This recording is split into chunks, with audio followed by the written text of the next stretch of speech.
Back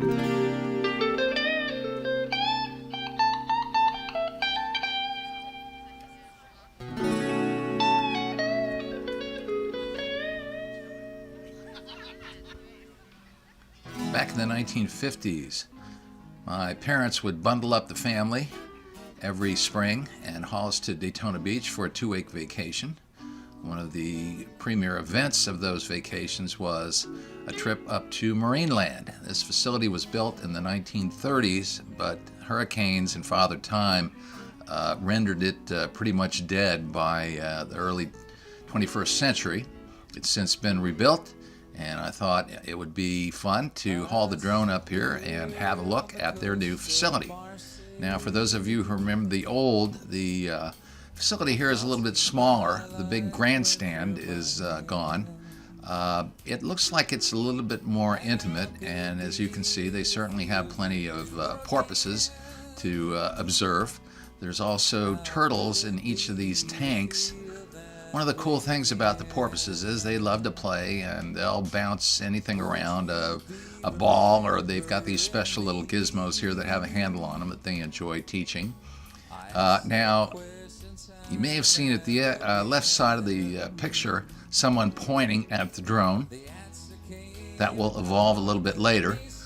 I'm flying at about 50-60 feet, and that makes a fair amount of noise, and sometimes that irritates people.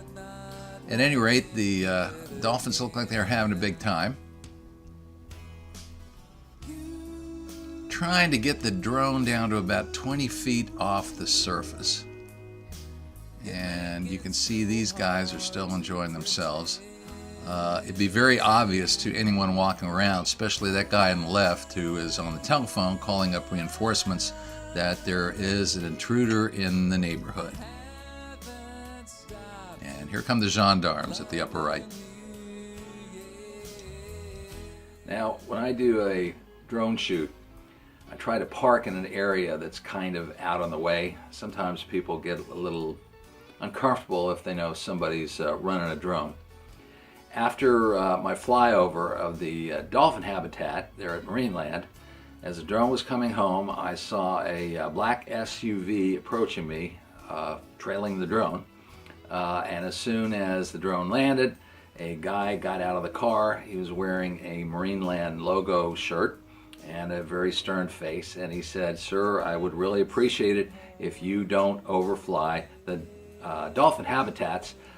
We've been getting some negative press about our research with dolphins, and we're a little worried about people spying on us and using that information for negative purposes."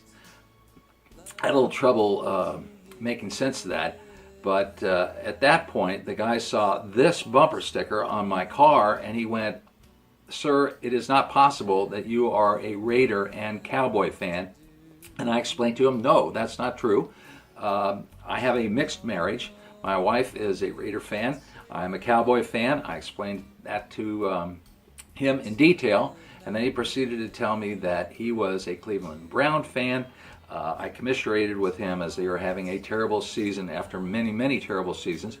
And we got to be good friends, and he actually invited me to go out for a drink with him for lunch, which I politely turned down for obvious reasons.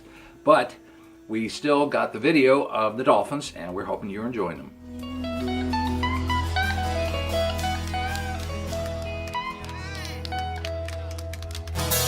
Thank you.